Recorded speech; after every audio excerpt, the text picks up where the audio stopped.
Bonjour à toutes et à tous et bienvenue sur le média Le Parcours. Comme vous pouvez le voir aujourd'hui, nous sommes avec une légende du kickboxing, une légende du Muay Thai, Aurélien Duarte. Donc durant cette interview, nous allons revenir sur tout son parcours, pourquoi il a fait des sports de combat, etc. Bon, vous avez l'habitude de regarder ce type d'interview sur la chaîne. Donc bonjour à toi Aurélien. Bonjour, j'aime ça. Exactement. Merci infiniment pour Il n'y a l'invitation. pas de souci. Et merci à tous les followers qui ont eu la bonne idée de passer ces quelques minutes avec nous. Reste bien là, ça peut changer ta vie. Exactement. Donc pourrais-tu te présenter pour ceux qui ne te connaissent pas? Ah, je l'ai tellement fait, allez, je vais essayer d'être original. Aurélien Duarte aujourd'hui, réveilleur de champions et de championnes, animateur de conscience, et, papa, entraîneur, coach, principalement confiance en soi, développer tout ce qu'on n'a pas appris à l'école, se connaître, avoir des outils pour avancer dans la vie avec moins de douleur, parce que les expériences nous apprennent avec difficulté. Il y a des Exactement. pratiques, il y a des méthodes, il y a des recettes, il y a des choses à faire. Et voilà, donc aujourd'hui, j'ai pris à cœur de faire de ce que l'élan de vie m'avait donné, de la joie, de l'envie de m'occuper des autres, et d'en faire mon métier. Donc aujourd'hui, c'est vraiment ce que je fais, du coaching, c'est un peu global. Et j'accompagne les personnes à aller mieux pour régler elles-mêmes leurs problèmes. Et pourrais-tu nous résumer, enfin, nous dire pourquoi tu es connu aujourd'hui? C'est vrai que je suis tellement dans le présent. C'est Pourquoi ça. je suis connu aujourd'hui? Parce que j'ai eu une carrière de combattant.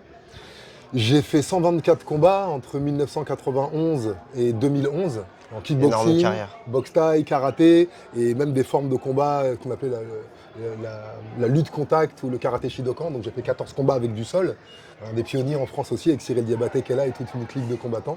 Un des pionniers du MMA en France et c'est pour ça Voilà. qu'on est heureux de te recevoir aujourd'hui Merci. sur la chaîne. Et mes particularités dans ma carrière, c'est que j'étais un enfant malade. J'ai eu Mhm. 14 fractures avant l'âge de 14 ans. J'étais d'accord. interdit de sport, soi-disant la maladie des os de verre. Et j'ai fini par être champion du monde d'un des sports les plus durs. Donc ça encore, tu vois, si on t'a mis des limitations, Mhm.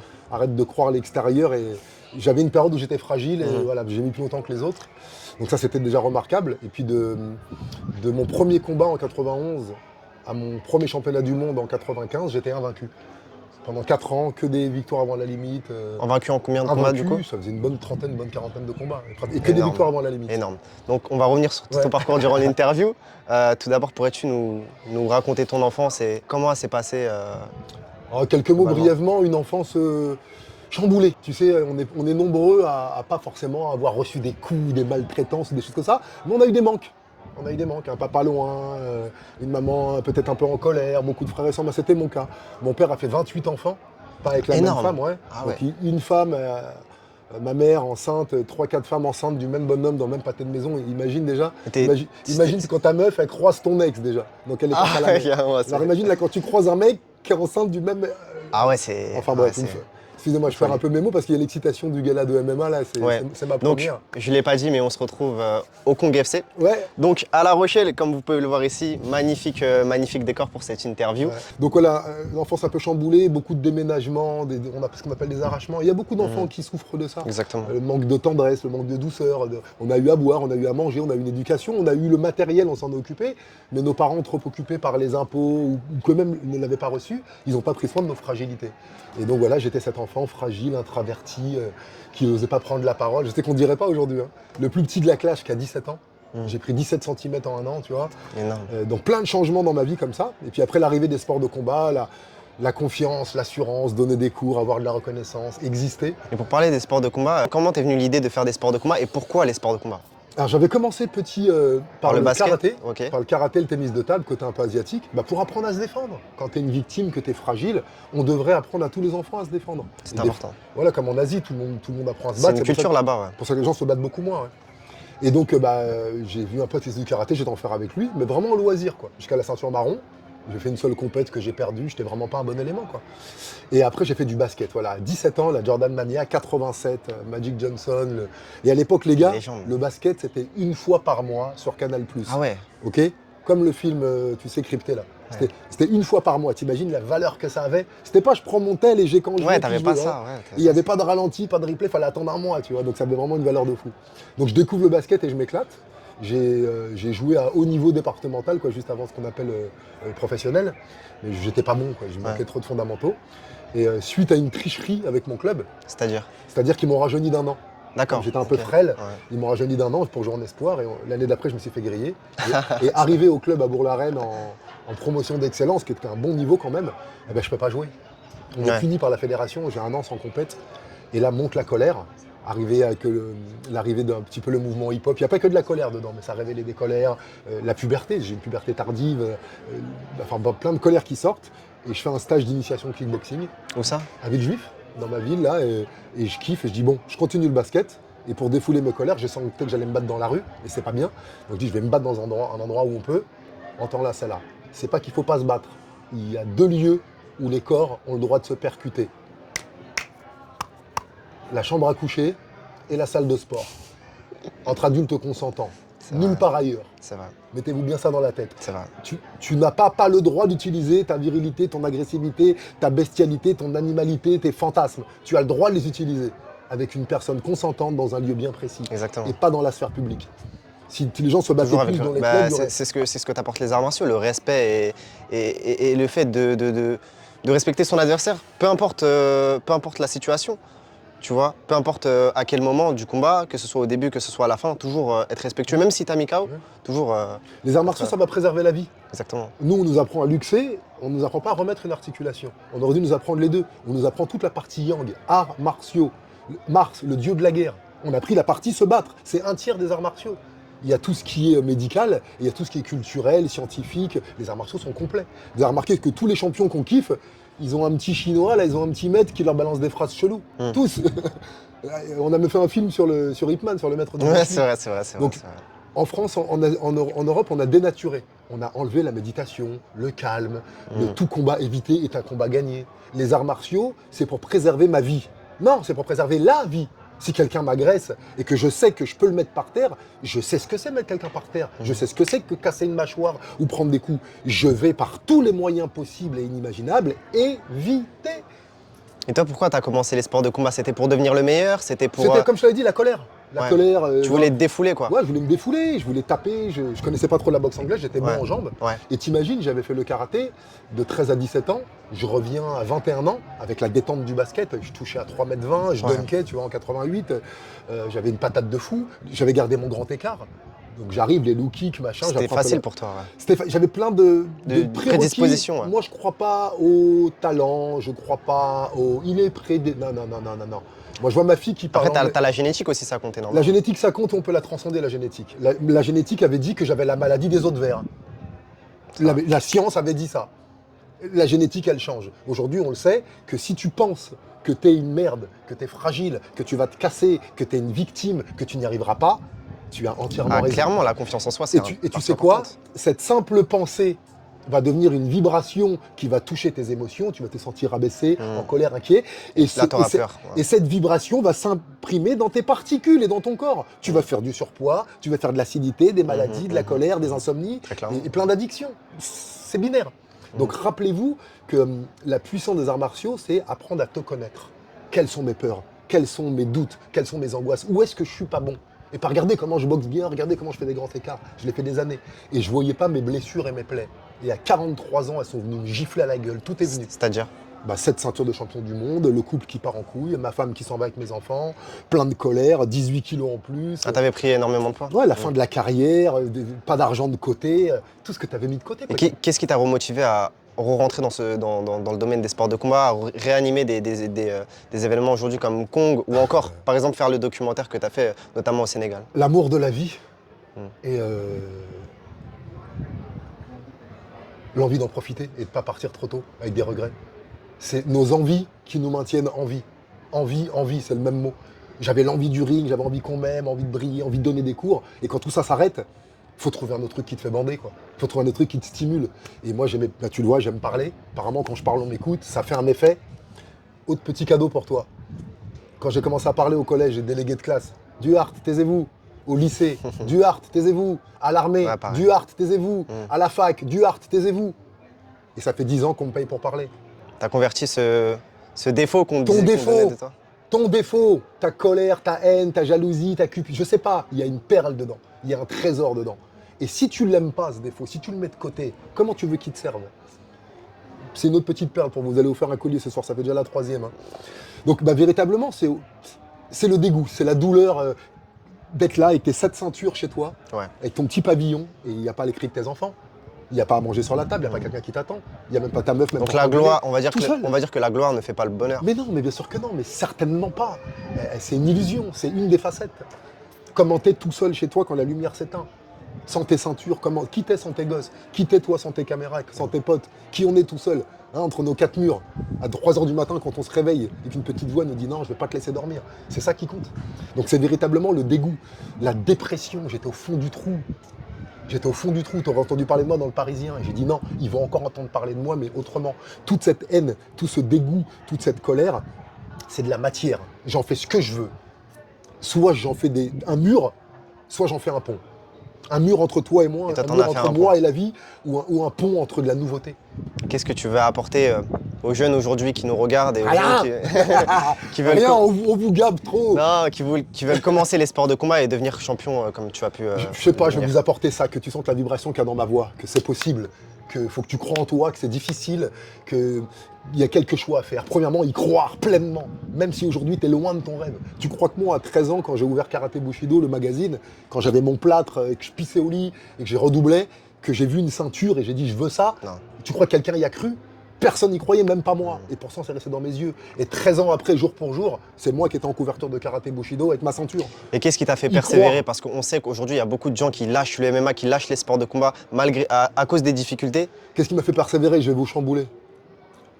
Arrête de respirer. Arrête de respirer, s'il te plaît. Prends la décision d'arrêter de respirer. Ouais, dis à ton cœur d'arrêter de battre, maintenant. Tu n'as aucun pouvoir là-dessus. Tu peux pas. Ton cerveau peut dire je déprime, ton cerveau peut dire j'en ai marre, peut dire c'est trop dur. Mais ta respiration, elle te lâche pas, elle continue. Ton cœur il bat, ton sang il circule. Tu te réveilles le matin, t'as la trique ou t'as les tétés qui pointent quand tu vois un mec qui te plaît. Il y a un truc qui fonctionne en toi. Non mais à un moment, il faut prendre des références que vous comprenez, quoi, tu vois. Hein, il y a un truc en nous, arrêtons, oui, c'est le revanche sur la vie, on voit pas. Tu peux tourner la caméra 2 secondes vers les arbres là. Regarde les grands arbres que tu vois là, tu vois. Au début, c'était quoi? Une graine plus petite que mon ongle, d'accord? Est-ce que la graine, elle s'est dit, je vais me développer, je vais devenir le plus bel arbre de la forêt, je veux habiter près de la mer, je me laisserai pas couper par les bûcherons, c'est parce que mes parents, ils m'ont pas aimé. Elle se dit quoi, la graine? Elle pousse. Dans la graine, il y a la promesse de l'arbre. Dans chaque être humain, dans le spermatozoïde de ton père et dans l'ovule de ta mère, dans cette fusion et l'âme qui s'est incarnée, il y a la promesse d'un être humain. Possible, libre, avec le libre arbitre qui pourra faire ce qu'il veut. Il y a une promesse. C'est pas nous. On met notre mental, je me suis fait écraser, je me suis relevé, ce je. Il y a une force de vie en toi. Et cette force de vie, si tu t'y connectes, si tu respectes ses modes de fonctionnement, elle te servira. Comme ta voiture, comme ce téléphone, comme n'importe quel système ou mécanique. Si tu respectes son mode d'emploi, il performe. Si tu ne le respectes pas, il a des contre-performances, pas pour te punir. À l'heure où je te parle, là, j'ai 3 hernies discales, là. Ouais. J'ai 3 dû à quoi on ne sait pas trop, le stress, les pressions, on ne sait pas trop. Ouais. Qui irradient sur un nerf. J'ai des lancements dans le bras, de la douleur à 9 sur 10. On appelle ça la sciatique du bras. Et j'ai le choix. T'as le choix de continuer ou t'as le choix? J'ai le choix, regarde bien, j'ai le choix. Soit, oui, vous savez, là j'ai mal, alors c'est la deuxième et la 3e et la 5e qui compriment, et ça m'a fait ça. Et, regarde, je peux parler de ça, je te parle. C'est mon côté qui souffre qui te parle. Je te prends, on va loin là, hein. Je te parle de la parabole de Jésus. Vous vous souvenez de la parabole de Jésus? Tendre l'autre joue. Moi je me suis dit, Jésus il fait quoi? Il fait une esquive et un crochet, tu vois. Apparemment non. C'est parce que notre vie, on passe notre temps à regarder le monde avec la partie de nous qui souffre. Mon enfance malheureuse, mon corps qui est pas beau, son temps mon père qui... On regarde à travers des vitres dégueulasses. Donc soit je te parle aujourd'hui de ma partie qui souffre et je te regarde avec ma partie qui souffre et c'est elle qui prend le dessus. Soit je décide que j'ai un côté qui va bien. Et c'est lui qui va prendre le dessus le temps qu'il peut. Quand cette partie-là vous dira, les gars, ça siffle, c'est le temps de m'allonger, je vous dirai salut, tu vois. Mais tu as toujours le choix, on a le libre arbitre, les êtres humains. Comment 10% de mon corps qui m'abîme, même si la douleur est intense, peuvent me faire oublier que 90% de mon corps va bien. Comment j'ai pu me laisser prendre par ce négatif? Si je suis capable d'écouter ce bras qui est tendu, qui me lance, qui me brûle, t'as vu tous les mots qu'on a pour le mal? Et là, l'autre, il est, je sais pas, normal. Non, il est vif, il est vigoureux, il est disponible, il est tonique, il est souple. Tu vois? Et donc, c'est véritablement ça que je voulais vous dire. Qu'est-ce qui te fait avancer? Tu es programmé pour. Si tu n'avances pas vers la guérison, tu avanceras vers la maladie. Si tu n'avances pas vers l'intelligence, tu avanceras vers la bêtise. Si tu n'avances pas vers l'amour, tu avanceras vers la haine. Il n'y a personne qui stagne. Regardez vos copains de classe, 10 ans après, ils ne sont pas au même endroit. Exact. Celui qui était déprimé, Ah non, toxico, clairement. machin, il est en prison, encore plus déprimé, encore plus toxico. Clairement. Celui qui avait dit je m'en sortirai, qui a bûché, il s'en est sorti, il a bûché. Celui qui avait dit je vais faire mon commerce, il est là, il l'a fait.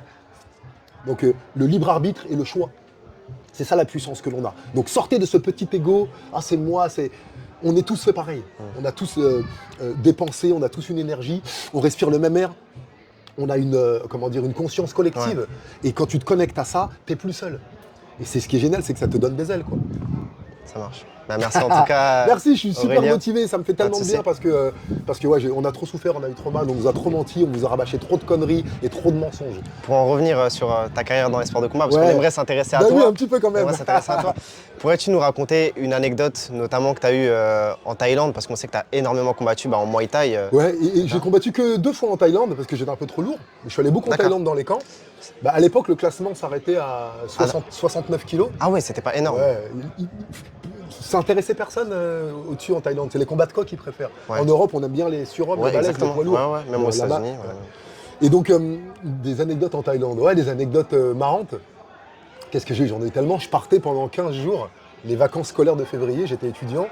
Et pendant la période où mes potes allaient skier, où une fois je suis parti en Thaïlande à 15 et arrivé à Bangkok, bah eux ils sont partis dans le sud en car à l'époque, dans les îles. Et moi j'ai pris la navette à Bangkok pour aller à Chonburi, une ville industrielle, pour aller dans le camp.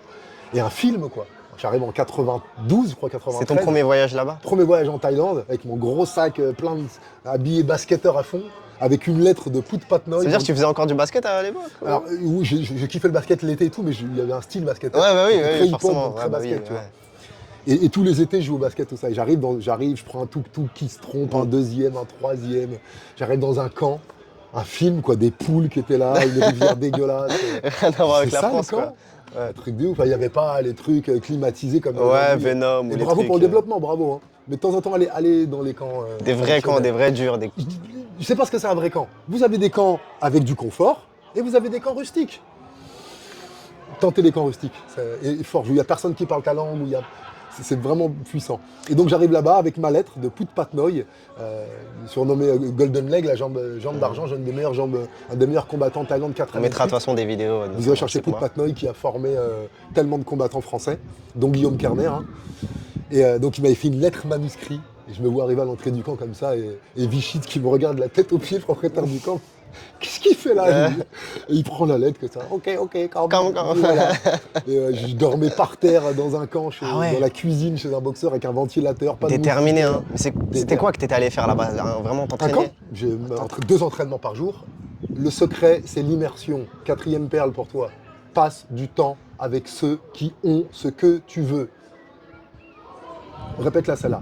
Passe du temps avec ceux qui ont ce que tu veux. Quand je jouais au basket, j'étais à Villejuif, dans le sud de Paris. Non, on connaît 95. J'apprenais à Levallois, il y avait Terence Stansbury, des Américains qui jouaient. Je prenais le métro, j'allais en VTT jusqu'à là-bas pour jouer 4 heures au playground avec les ricains. En 4 heures, j'apprenais plus que n'importe où. Arrête d'écouter ceux qui ont le même rêve que toi.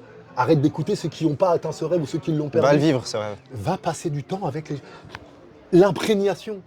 Passe 3 jours avec des mecs qui disent wesh, reviens dans 3 jours, tu diras, il y a un wesh qui va sortir, même pour se moquer d'eux. Exactement. On est des éponges. La meilleure manière d'apprendre, c'est l'entourage. Va, quitte à payer. Tu veux devenir milliardaire, va trouver une table de milliardaire, va dans un golf et va boire un verre avec eux. Va payer 20 € ton verre pour passer du temps avec eux. Tu vas prendre le tennis, va passer du temps avec des gens qui jouent du tennis et qui réussissent. Tu veux être bien dans ta peau, regarde dans ton calendrier, dans ton répertoire, les 3 amis les plus joyeux. Et ne l'appelle que eux pendant une semaine et ne passe du temps qu'avec eux. Avec tout l'amour que tu as pour les autres. Je suis occupé. Passe du temps avec ceux qui ont ce que tu veux. C'est la meilleure forme d'apprentissage, l'imprégnation. Donc pour continuer sur... Merci en tout cas de... Donc voilà pourquoi j'allais là-bas pour m'imprégner et revenir, manger mouais, dormir mouais. Penser mouais, et la privation, loin de la famille, loin des amis, loin de ma chérie. Et c'était pas trop difficile ça? Mais si, c'est bien sûr que oui, c'est super difficile. Mais la difficulté crée des hommes forts. Les temps faciles créent des hommes fragiles. Exactement. Et il est bon d'équilibrer, faut pas être masochiste, mais il est bon d'équilibrer. Exactement. Bon, pour en revenir à ta carrière en sport de combat, quel est ton meilleur souvenir dans le Muay Thai? J'imagine que c'est sûrement tes titres, ou j'imagine que c'est sûrement...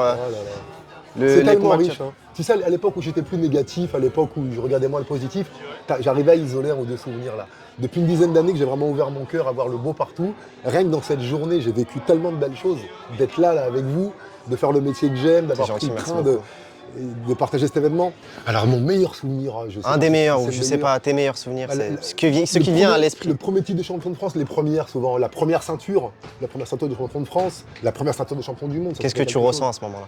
Une fierté incommensurable, une intensité émotionnelle, comme qu'on s'autorise quand on est enfant. Vous savez, ce truc qu'un bébé vit 200 fois par jour, Qui découvre. voilà, à l'âge adulte, c'est 2 fois par an, quand tu as ton permis, ou quand c'est l'anniversaire d'un pote, ou t'as compris ou pas, quand tu trouves une meuf. On s'autorise plus ces moments d'extase au quotidien. C'est vrai. Et c'est, Faut sortir de sa zone de confort. donc ce que ça fait, c'est, on en parlait tout à l'heure, de l'émotionnel et du sensoriel. On a 5 sens. Et ton esprit, les choses que tu vis, tu peux les mentaliser. Et la meilleure manière de t'en souvenir, c'est que ça impacte tes sens. Donc quel bruit il y avait à ce moment-là. Quelle odeur il y a du lamamois et de la transpiration qui te revient, tu vois. T'es nostalgique de cette époque ou vraiment? Non, je suis pas nostalgique parce que je suis comblé aujourd'hui. Nostalgique, c'était mieux avant. Ouais. Donc c'est qu'aujourd'hui, t'es pas bien. Non, c'était très bien avant. C'était génial. J'adorais. Et aujourd'hui, C'est c'est différent. un autre maintenant. Ça continue. Ça continue. Ça marche. J'ai eu cette période de nostalgie, bien sûr, la transition, la phase, je sais pas, je vais être boxeur, justement, je sais t'as pas parlé- ce que je vais faire. Donc ça aussi, entre deux étapes, il y a une phase de l'attente et il faut accepter d'être un peu down, d'être un peu triste. Ouais, se reposer, ouais. Il y a des moments comme ça fait partie de la vie. T'as des bons moments et t'as des mauvais moments. C'est ça. T'as parlé un peu du mouvement hip-hop. Ouais. Pourrais-tu nous raconter ta relation avec ce mouvement? Vu qu'il y a le rap aujourd'hui, l'hip-hop, ça a complètement changé. Ça n'a plus, ça C'est a la rien à musique voir. la plus écoutée au monde, ouais, ça n'a rien Ouais. changé. Alors qu'à l'époque, vraiment, c'était une c'était. culture à l'époque, c'était une culture. Ouais. Aujourd'hui, c'est une musique. Bah écoute, l'arrivée du hip-hop, comment te dire, un peu comme. Toi, comment tu l'as vécu, toi? Je pense un peu comme les yéyés à l'époque où il y avait que des violons et tout ça, quand les premières guitares électriques sont arrivées, les premières mini-jupes, les mecs pas rasés, du renouveau. Il y avait un sens, il y avait des valeurs. Peace, unity, love and having fun. Ouais. Peace, ça commence par la paix.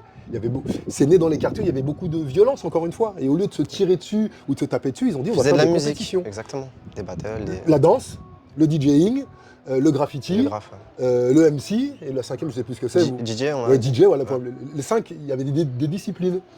Et c'est trop fort, c'est arrivé à une époque, j'étais au lycée en même temps que le basket, la musique était dansante, t'étais plein d'énergie. Ça te motivait justement à. Ouais, ça donne un cadre de vie, il y a des soirées, il y avait les soirées rock'n'roll, les soirées punk, ça donne une appartenance à un groupe. On est looké, aujourd'hui, on était 300 à Paris au début, à Ouais, comme c'est ça, ça, tu vois. justement. Donc aujourd'hui, tout le monde est habillé comme ça, avec le starter, la casquette, la pendule de Public Enemy. Au lycée en 88, tout le monde te regardait comme ça, tu vois. Donc ouais, il y avait ça, l'originalité, l'appartenance, la culture américaine aussi. Il y avait ce hip-hop festif, il y avait un hip-hop aussi très Gangsta, très instructif, sombre. et gangsta, il n'y avait pas tant que ça. Hein. Il n'y avait pas tant que ça, non. Au début du hip-hop, c'était festif. C'était faites du positif, bougez-vous, je fais des rimes, C'est vrai, faut que ça c'est vrai, swing. Run DMC, tout ça. Tu vois, Ouais. c'est flow. Il y a eu des messages politiques après, rap plus conscient, mais là-bas, c'était vraiment festif. Et ouais, c'est des bons une belle souvenirs, c'est époque, des ouais, très belle bons souvenirs. époque. Puis j'ai rencontré des groupes et aujourd'hui, je suis pote. Avec ces groupes-là. Je suis l'oncle de Stomy Bugsy, moi, du Minister Hammer, je suis son oncle. Ah ouais, Ouais. je savais pas ça. Et maintenant, je suis super pote avec Didier, Ah Joe Star de ouais. NTM, il y a qui d'autre, le 113, il s'entraîne à Vitré à Ouais. côté de chez moi, j'ai Sniper, c'est tous des fans de boxe. Le hip-hop et la boxe. Justement, c'est pour ça que Un je de t'en mes parle. meilleurs souvenirs. Avec Cyril Diabaté qui est là. C'était en quoi? Attends, on était encore en haute tension, donc c'était avant 2000. Ouais. Et, Stomy fait un concert et dans un des morceaux, il y avait Ayam. C'est le padré et tu dois te plier. Me plier à quoi? À genoux devant toi, jamais mieux vaut crever. Ouais. En featuring. Et nous, on faisait la sécu. Haute tension, on faisait la sécu. Ah Jean-Marie Merchep et à son âme, l'entraîneur de. Et donc, il y a Cyril Diabaté et moi, on est devant la scène, comme ça, bien avant l'ouverture, on papote. Et il y a Shuriken et Akhenaton qui arrivent. Et nous, on est fans, tu vois, on est comme as. Ouais. On est fans, mais un peu plein d'ego, tu vois. Et on les voit arriver tous les deux. Et Shuriken, il fait du kung-fu. Ouais. Souvent, il en a Ah, dans je ses savais pas lyrics, ça. Ok. Milieu du Tao, je frappe dans le Pao. Ouais, c'est vrai. N'essaie pas de lutter ou tu resteras KO. Milieu du Tao, je frappe dans le Pao. N'essaie pas de lutter ou tu resteras KO. Il est plein de références asiatiques. Et il arrive vrai, vers c'est nous vrai, c'est avec un punch mag. À l'époque, c'était les journaux papier, là. Avec un marqueur. Signe-moi en. Tiens, on se regarde tous les deux avec Cyril et... Se fout de notre gueule ou quoi, lui? Et Et il voulait un autographe. Alors On que a c'est toi signé- qui... On a signé un autographe avec Nathan et Shuriken sur un punchbag, alors que quelques minutes après, on faisait leur sécurité à leur Ouais. concert. Mais tu vois, le kiff. Justement, toi, t'étais fan, mais lui aussi, il était fan, Ouais, alors que ouais. vous connaissez pas. Et nous, on avait marrant. dissocié, là, on est videur, on est au service des autres, tu vois. Et franchement, c'était un super souvenir, ça, d'avoir rencontré plein de gens du milieu hip-hop, de la musique, du cinéma, de l'art. Ça m'a fait faire du mannequinat. J'ai défilé pour Gauthier, pour Kenzo, pour Castelbajac. J'ai fait des petites scènes. J'ai pris la parole. La notoriété, elle sert à ça. Passer des messages et servir ceux qui te ressemblent et servir ceux qui sont dans la merde, sans faire de la démagogie, tu vois. Mhm. Si c'est pour parler de toi, encore de toi. C'est pour ça qu'on a lancé le parcours, c'est pour que les gens viennent raconter justement leur parcours. Ouais. En tout cas, merci à toi. Merci infiniment, ça Duarte, verra de la pour ton batterie. interview. Ouais, y a pas de souci. Bon parcours à vous, il est jonché d'embûches, mais il est magnifique, il est beau, et j'aimerais peut-être conclure une chose, voilà, Ouais. t'es pas seul. Perdez cette croyance qu'il n'y a rien au-dessus de nous, qu'il n'y a pas une force de vie, appelle ça Dieu, appelle ça l'univers, appelle ça la science, appelle ça le cosmos, t'es jamais seul, et faites-vous confiance. Un autre petit cadeau, j'aimerais bien offrir à tous ceux qui le voudront une formation de 21 vidéos que j'ai faites Ça marche. sur la confiance en soi, plus 21 accès à la méditation, parce que là on était très dynamique, mais il faut mettre tout ça dans le subconscient Ça aussi, marche. dans le calme. Donc je sais pas par Donc mail. n'hésitez pas à commenter si vous voulez obtenir la formation d'Aurélien Duarte. Voilà, on vous enverra, Vous on nous vous enverra la contactez, formation. on vous enverra la Et formation. elle était vendue 2000 €, hein, et là c'est cadeau. Ça marche. Mais merci à toi en tout cas Merci pour ton temps. infiniment. Et merci aussi Et à ce l'équipe fut un derrière plaisir. hein, pour Ce fut un plaisir. votre énergie. Merci les gars, merci.